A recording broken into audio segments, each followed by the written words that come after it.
এবার আমরা পরবর্তী প্রশ্নে আসি। পরেরটা হচ্ছে সর্বনিম্ন সংখ্যক গেট ব্যবহার করে অ্যাডার বাস্তবায়ন। এটা খুবই গুরুত্বপূর্ণ আমাদের জন্য। সর্বনিম্ন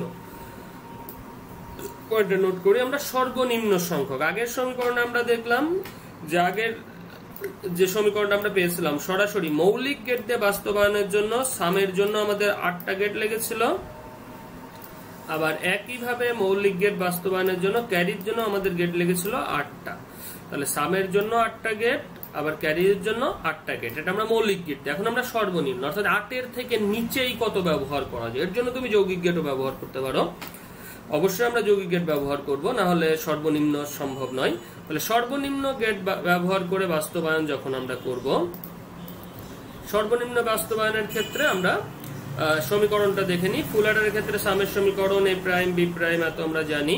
তাহলে আমরা এই সমীকরণটাকে যখনই আমাদের সর্বনিম্ন সংখ্যক কথাটি উল্লেখ থাকবে, সর্বনিম্ন বা ন্যূনতম বা সব থেকে কম সংখ্যক গেট বা সব থেকে সহজ পদ্ধতিতে, আমি কথাগুলো আবার বলছি, সর্বনিম্ন বা ন্যূনতম সংখ্যক গেট বা সব থেকে সহজ পদ্ধতিতে বা সব থেকে সরল সার্কিট যখন আঁকতে বলবে আমাদের, তখন আমরা যেটা করব, এই যে সমীকরণটা আমাদের আছে এই সমীকরণটাকে আমরা সরলীকরণ করব। সামের এই সমীকরণটাকে আমরা সরলীকরণ করব। সরলীকরণ করে যে ফাংশন পাবো তার গেটটা। তাহলে ঠিক আছে, সাম এস এর সমীকরণটা আমাদের এত ছিল। এখন আমরা যদি একটু লক্ষ্য করি, এখানে থেকে প্রথম যে সমীকরণটি রয়েছে আমাদের প্রথম দুইটা থেকে দেখো এ প্রাইম বি প্রাইম সি, আর এখানে আছে এ বি প্রাইম সি। অর্থাৎ এখানেও এ প্রাইম রয়েছে, আবার এখানেও এ প্রাইম রয়েছে। তাহলে এই দুইটা অংশ থেকে, প্রথম দুইটা অংশ থেকে আমরা এ প্রাইমটা কমন নিতে পারি। তাহলে এ প্রাইমটা যদি আমরা কমন নিই এখানে, তাহলে এ প্রাইমটা কমন নিলে আমাদের থাকলো কত? এ প্রাইমটা কমন নিলে আমাদের থাকে বি প্রাইম আর সি ইন প্লাস, এখান থেকে এ প্রাইমটা কমন নিলে, এই অংশ থেকে এ প্রাইমটা কমন নিলে আমাদের থাকে হচ্ছে বি আর থাকে সি ইন। ওকে, দেন এই প্লাস চিহ্নটা আমরা এখানে বসিয়ে দিলাম পরবর্তী দুইটা। তাহলে পরবর্তী দুইটার মধ্যে এ বি প্রাইম সি প্রাইম আর এ বি সি। তাহলে এখান থেকে আমাদের এ রয়েছে, এখানেও এ রয়েছে। তাহলে এই দুইটা থেকে আমরা কমন নিতে পারি শুধুমাত্র এ। যদি আমরা এ কমন নিই তাহলে আমাদের থাকলো হচ্ছে B prime C in prime plus B C. Okay, তাহলে আমরা কি পেলাম? এ প্রাইম কমন নিয়ে আমরা পেলাম B prime C in plus B C prime, এবং এ কমন নিয়ে আমরা পেলাম B C in prime plus B C in. তাহলে আমরা এই লাইনটা লিখে নিলাম। এখন দেখা যাক পরবর্তী অংশের ক্ষেত্রে। পরবর্তীতে আমরা যেটা পেলাম এ প্রাইম, এখানে দেখো বি প্রাইম সি, এখানেও বি সি, এখানেও বি সি, বাট এখানে বির উপর একটা কিন্তু প্রাইম আছে, বাট এখানে বির উপর প্রাইম নাই। তাহলে এখানে প্রাইম আছে কার উপর? বির উপর। আর এখানে প্রাইম আছে কার উপর? সির উপর। অর্থাৎ বি প্রাইম সি ফাঁকা আছে, আবার বি ফাঁকা সি প্রাইম। এটাকে আমরা বলি বি এক্সর সি। এটা হচ্ছে B XOR C plus A. পরের অংশটা যদি আমরা দেখি, এখানে বির উপরও প্রাইম আছে, সির উপরও প্রাইম আছে। এখানেও বিসি, এখানেও বিসি, দুই জায়গায় বিসি, বাট এখানে বিসি দুইটার উপরই প্রাইম আছে, আর এখানে কোনটার উপরই প্রাইম নাই। তাহলে এটাকে বলা হয় বি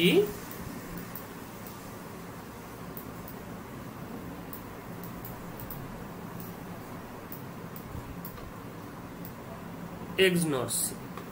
তাহলে যখন একটা একটা প্রাইম থাকবে তখন এক্স অর, আর যখন কোনটার উপরই প্রাইম থাকবে না আবার দুইটার উপরই প্রাইম থাকবে তখন হচ্ছে এক্স নর। ওকে, তাহলে এখন দেখা যাক এই লাইনটাকে আমরা যদি লিখে রাখি তাহলে আমরা পেলাম B XOR C, B XNOR C. Next এই লাইনের ক্ষেত্রে দেখো বি এক্সর সি, এখানেও বি এক্সর সি। পার্থক্য হচ্ছে এখানে প্রাইম নাই বি এক্সর সির উপর, আর এখানে প্রাইম আছে। ওকে, তাহলে আমরা যদি ধরে নিই যে এই বি এক্সর সি সমান ডি, আমরা ধরে নিলাম বি এক্সর সি সমান ডি, তার মানে এই ক্ষেত্রে আমি এই সমীকরণটাতে এখানে আমি লিখতে পারবো A prime D plus A D prime, কারণ এখানে বি এক্সর সি সমান ডি, এখানেও বি এক্সর সি সমান ডি, যেহেতু উপরে একটা প্রাইম আছে এই প্রাইমটার জন্য আমরা এখানে ডির উপরে একটা প্রাইম দিয়ে দিলাম, তাহলে A prime D plus A D prime. Okay, তাহলে আমরা A prime D plus A D prime. এবার দেখো আবার আমাদের সেই একই অবস্থা তৈরি হচ্ছে, এখানেও এ ডি এখানেও এ ডি, দুই জায়গাতেই এ ডি, বাট এখানে এর উপর প্রাইম আছে ডির উপর নাই, এখানে এর উপর নাই ডির উপর আছে, এজন্য এটাকে আমরা বলতে পারি এ এক্সর ডি। তাহলে ফুল অ্যাডারের সামের সমীকরণ এস সমান আমরা কত পেলাম, এ এক্সর ডি। এখন ডি এর একটা ভ্যালু কিন্তু আমরা এখানে ধরেছিলাম, ডি সমান কত ধরেছিলাম, বি এক্সর সি। তাহলে যদি আমরা বলি ডির মান বসাইয়া, তাহলে আমরা কত পাবো, এই ডির মানটা হচ্ছে আমাদের ছিল বি এক্সর সি, এখানে এই ডির মানটা ছিল হচ্ছে বি এক্সর সি, তাহলে আমরা কত পেলাম, সাম সমান A XOR B XOR C in. তাহলে সর্বশেষ আমাদের সামের সমীকরণটা হলো এস সমান A XOR B XOR C. Okay, এবার আমরা ক্যারিতে যাই। আমাদের ক্যারির সমীকরণ ছিল এটা, সি আউট সমান A prime B C in, A B prime C in, A B C prime এবং এ বি সি। ওকে, তাহলে ক্যারির সমীকরণে যদি আমরা লক্ষ্য করি, ক্যারির সমীকরণের ক্ষেত্রে প্রথম দুইটা থেকে কিন্তু আমরা চাইলে সি কমন নিতে পারি, প্রথম দুইটা থেকে এই দুটো থেকে আমরা সি কমন নিতে পারি, বাট এই দুটো থেকে যদি আমি সি কমন নিই পরে যে কিন্তু আর সমীকরণটি ভাঙা যাবে না। আমি একটু করে দেখিয়ে দিতে পারি যে আসলে কেন আমরা সি কমন নিচ্ছি না।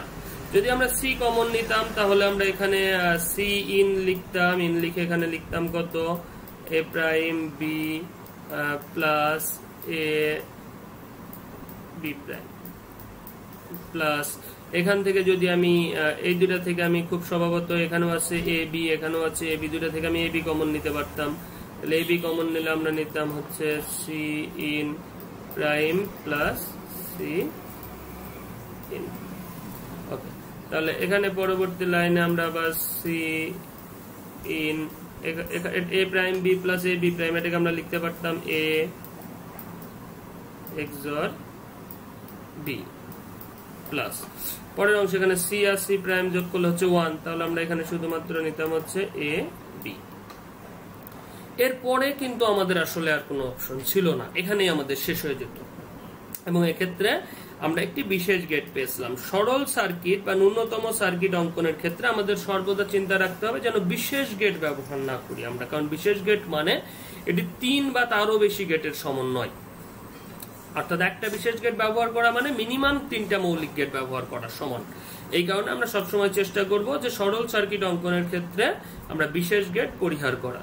ওকে, তাহলে এইভাবে আমরা করলে শেষ পর্যন্ত আমাদের এই একটা ফাংশন দাঁড়াচ্ছে।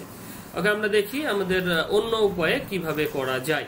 আমরা কমন নেওয়ার সময় অবশ্যই মনে রাখবো যেন সমীকরণে কমন নেওয়ার পরে 1 পাওয়া যায় অথবা চলক যোগ পূরক পাওয়া যায়, কারণ 1 যদি পাওয়া যায় তাহলে ফলাফল 1 হবে, আবার চলক যোগ পূরক হলে ফলাফল 1 হবে। তাহলে এক্ষেত্রে আমরা প্রথম দুইটা থেকে কিছুই কমন নিব না, কারণ কমন নিয়ে আমাদের লাভ হচ্ছে না। পরবর্তী দুইটা থেকে এখান থেকে আমি এ বি কমন নিতে পারি, এখানেও আমাদের এ বি আছে এবং পরের অংশ আমাদের এ বি আছে, তাহলে দুইটা থেকে আমি যদি এ বি কমন নিই, এখানে যা আছে তাই লিখলাম, প্লাস এখানে যদি আমি এ বি কমন নিই তাহলে আমাদের থাকে কত, সি প্রাইম প্লাস সি। যদি আমরা এ বি কমন নিই তাহলে থাকলো সি প্রাইম প্লাস সি, তাহলে সি আর সি প্রাইম এই দুটো যোগ করলে আমরা যোগফল কত পাবো, 1 পাবো। ওকে, এখানে আমি কিন্তু লিখে দিয়েছি আমরা, তাহলে আমরা এখান থেকে জাস্ট এ বিটা কমন নিয়ে সি প্রাইম প্লাস সি পেয়েছি। এখন আমরা জানি যে চলক আর পূরকের যোগফল কত, 1, চলক আর পূরকের যোগফল 1, অর্থাৎ সি আর সি প্রাইম এই দুটো যোগ করলে যোগফল পাওয়া যাবে 1। আমাদের যদি সূত্রটা ভুলে যায় আমরা একটু মনে রাখার জন্য লিখেও নিতে পারি এখানে চাইলে। আমরা জানি কিন্তু যে এ প্লাস এ প্রাইম ইকুয়াল 1, অর্থাৎ কোন চলক এবং তার পূরকের যোগফল হবে 1, তাহলে সি আর সি প্রাইম দুইটা যোগ করলে যোগফল কত পাওয়া যাবে, আমাদের 1 পাওয়া যাবে। ওকে, নেক্সট পরবর্তী অংশে তাহলে আমরা এখান থেকে এই দুটো যোগ করলে যেহেতু 1 আর 1 গুণ করলে কোনো পরিবর্তন হয় না, তার কারণ আমরা এই সূত্রটাও পড়েছিলাম, গুণের সূত্রের মধ্যে ছিল a ইন্টু 1 ইকুয়াল a, অর্থাৎ এর সাথে 1 গুণ করলে গুণফল এই থাকে, মানে ওই চলকই থাকে। তাহলে আমরা a b এর সাথে 1 গুণ করে a b পেলাম।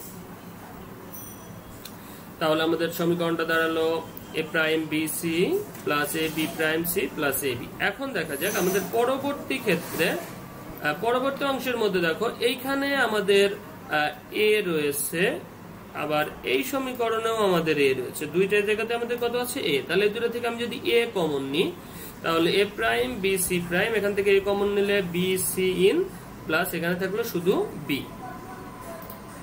আমরা আরো একটু সূত্র যদি মনে রাখার চেষ্টা করি তাহলে এ প্লাস বি সি একটা সূত্র আমাদের ছিল, এ প্লাস বি সি সমান ছিল আমাদের এ প্লাস বি সি মানে একটা চলক যোগ দুইটা চলক, তাহলে প্রথমটা যোগ দ্বিতীয়টা, তার মানে এ প্লাস বি ইন্টু এ প্লাস সি। তাহলে এ প্লাস বি সি যদি আমাদের একটা সূত্র হয়ে থাকে, এটা একটু বোঝা যাচ্ছে না, আমি আবার লিখছি,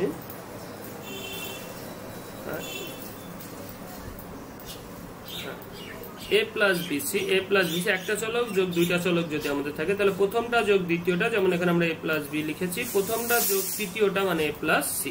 এখানেও দেখো এখানেও কিন্তু সেম কেস হয়েছে, যখন আমরা এ কমন নিয়েছিলাম B prime C plus B, তাহলে এখানে একটা চলক এখানে দুইটা চলক, তাহলে আমরা এই বির সাথে একবার বি প্রাইম কে যোগ লিখবো এবং বির সাথে একবার সি কে যোগ লিখবো। ওকে, তাহলে পরবর্তী লাইনে ঠিক তাই করা হয়েছে, প্রথমটা যা ছিল তাই, এ তো বাইরে ছিলই, তাহলে বির সাথে একবার বি প্রাইম অর্থাৎ বি প্রাইম প্লাস বি, আবার সি প্লাস বি। এখন পরবর্তীতে বি প্লাস বি প্রাইম এই অংশটা এ আর এ প্রাইম যোগ করে কত ছিল 1 ছিল, তাহলে এই ফাংশনটাই যদি আমরা এখানে লিখি তাহলে বি প্লাস বি প্রাইম এটা যোগ করলে আমরা কত পাবো 1 পাবো। তাহলে আমরা কত পেলাম এ প্রাইম বি সি প্লাস এ, তাহলে বি আর বি প্রাইম যোগ করলে কত 1, তাহলে আমরা কত পাবো C plus B, C in plus B, কারণ এই যোগফল 1, 1 গুণ থাকলে দেখো 1 এর সাথে যাই গুণ করো গুণফল ওইটাই থাকবে, কোনো চেঞ্জ হবে না, এই জন্য আমরা 1ই রাখলাম। ওকে, পরবর্তীতে এখন আমরা এ দিয়ে যখন সি কে গুণ করলাম তখন আমরা পেলাম এ সি ইন প্লাস এ দিয়ে বি কে গুণ করলে এ বি। এখন আমাদের এই দুইটা অংশের মধ্যে কিন্তু সি ইন কমন যায়, প্রথম দুইটার মধ্যে সি ইন, তাহলে সি ইন যদি আমি কমন নিই তাহলে এখান থেকে সি ইন কমন নিলে থাকে হচ্ছে এ প্রাইম বি প্লাস এখানে সি ইন কমন নিলে থাকে হচ্ছে এ, তাহলে A prime B plus A plus A B.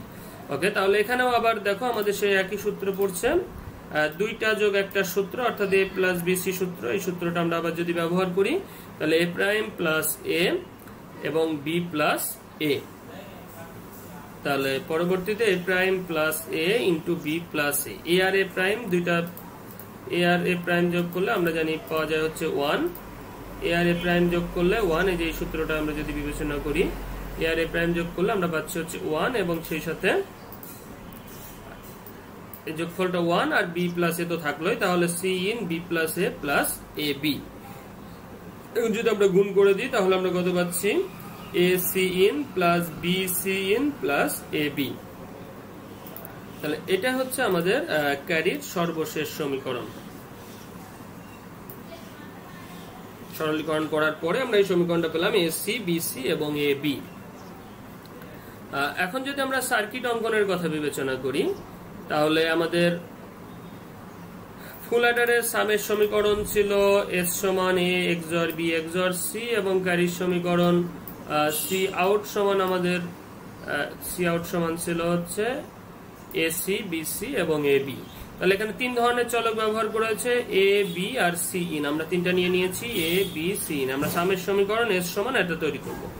S তৈরি করতে আমাদের তিনটা লাগছে, একটা হচ্ছে এ থেকে বি থেকে সি থেকে, যেহেতু আমাদের এখানে প্রাইম যদি কোনো সময় লাগে আমরা নিয়ে নিয়েছি, এটা না নিলেও আমরা পারতাম, আমরা প্রাইমটা নিয়ে নিই, বাট এখানে যেহেতু লাগছে না আমরা প্রাইমটা না নিলেও পারতাম, কোনো অসুবিধা নাই, এটা না নিলেও আমাদের হতো। তাহলে প্রথমে আমরা তৈরি করব A B A XOR B XOR C, তাহলে এ থেকে একটা বি থেকে একটা এবং সি ইন থেকে একটা, কি করা হয়েছে তিনটা মাঝে এক্স অর, তাহলে এক্সর যদি আমরা নিই তাহলে এক্সর গেট নিলাম, আমরা এস সমান পেলাম এ এক্সর বি এক্সর সি। পরে যখন আমরা ক্যারি সি আউটে যাব তাহলে সি আউটে যাওয়ার সময় আমরা পাবো হচ্ছে A C plus B C plus A B. যখন এ আর সি আমরা তৈরি করব, যেটা বলছিলাম আমরা এ আর সি যখন তৈরি করব তখন এ আর সি কে যখন দিব দেন এ সি ইন একটা অ্যান্ড গেটে দিয়ে দিলাম, পরবর্তীতে আমরা তৈরি করব বি সি ইন, তাহলে আমরা বি থেকে একটা এবং সি ইন থেকে একটা, আবার একটা and gate B C in, এবং তারপর আমরা তৈরি করেছি এ বি, তাহলে এ বির জন্য এ থেকে একটা এবং বি থেকে একটা। তিনটা অংশ তৈরি করেছি, এ সি ইন তৈরি করলাম আমরা, বি সি ইন তৈরি করলাম এবং এ বি তৈরি।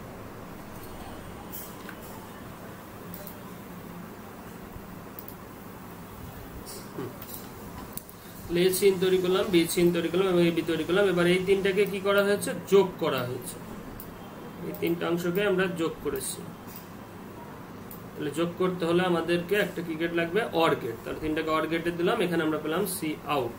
আউট সমান এই অংশটা। তাহলে দেখো এখানে যদি আমি আবার কাউন্ট করি যে আমরা কতগুলা গেট ব্যবহার করেছি, এই তিনটা গেট কিন্তু আমি আগেই বলেছি এই তিনটা গেট কিন্তু আমাদের প্রয়োজন ছিল না, কারণ আমরা দেখো এ প্রাইমের ঘর থেকে আমরা কোনো সংযোগ নিই নাই, বি প্রাইমও নিই নাই, আবার সি প্রাইমও নিই নাই, অর্থাৎ এই তিনটা গেট আমাদের প্রয়োজন নাই। তাহলে আমরা ব্যবহার করলাম কয়টা গেট, একটা। তাহলে সামের জন্য আমাদের মাত্র একটা গেট লেগেছে, যেখানে আমরা মৌলিক গেট ব্যবহার করলে আমাদের 8টা গেট লাগছে, কিন্তু এখানে লেগেছে কয়টা, একটা। ওকে, আমরা যখন আবার ক্যারিতে গেলাম তখন ক্যারির ক্ষেত্রে আমাদের দেখো 1টা 2টা 3টা 4টা, তাহলে আমাদের গেট লাগলো কয়টা, 4টা। বাট যখন আমরা মৌলিক গেট দিয়ে করেছি তখন কয়টা গেট লেগেছিল, 8টা। তাহলে এটা হচ্ছে আমরা সর্বনিম্ন সংখ্যক গেট দিয়ে বাস্তবায়ন করলাম, যে আমাদের ফুল অ্যাডারের সামের জন্য একটা গেট এবং ক্যারির জন্য 4টা। আমি কিছুক্ষণ আগে তোমাদের বলেছিলাম যে আমরা সবসময় চেষ্টা করব যে ন্যূনতম সংখ্যক গেট দিয়ে বাস্তবায়নের ক্ষেত্রে বিশেষ গেট না আনার। এখন দেখো এখানেও কিন্তু একটা বিশেষ গেটই ব্যবহার করা হয়েছে, এক্সঅর গেট একটা বিশেষ গেট, কিন্তু এর কারণটা হচ্ছে বিশেষ গেট একটার জন্য মৌলিক গেট 3টার সমান কাউন্ট করা হয়। একটা বিশেষ গেট সমান 3টা মৌলিক গেট, অর্থাৎ কোন একটা সার্কিট যদি 3টা মৌলিক গেট দিয়ে অঙ্কন করা হয় অথবা একটি বিশেষ গেট দিয়ে অঙ্কন করা হয়, তাহলে কিন্তু সেই দুইটা সমান মানের সার্কিট হিসেবে ধরা হয় অ্যাপ্রক্সিমেটলি। এটা সব সময় সত্য তা নয়। তো একইভাবে এখানে যেহেতু আমি একটা বিশেষ গেট ব্যবহার করেছি, তার মানে আমি ধরতে পারি এটা 3টি মৌলিক গেটের সমান। তারপরেও কিন্তু আমার এখানে মৌলিক গেট লেগেছিল কয়টি, 8টি। আর এখানে আমি যদি মৌলিক বিবেচনা করি তারপরেও কয়টি, 3টি। এই কারণে আমরা বলতে পারি যে অবশ্যই এখানে একটা বিশেষ গেট ব্যবহার করলেও এই সার্কিটটা অঙ্কন সহজ। আর এক্ষেত্রে তো কোনো কথা নেই, আমরা 4টি ক্যারির ক্ষেত্রে আমরা 4টি মৌলিক গেট, এখানেও 4টি মৌলিক গেট, এখানেও 8টি আমরা মৌলিক গেটই ব্যবহার করেছিলাম।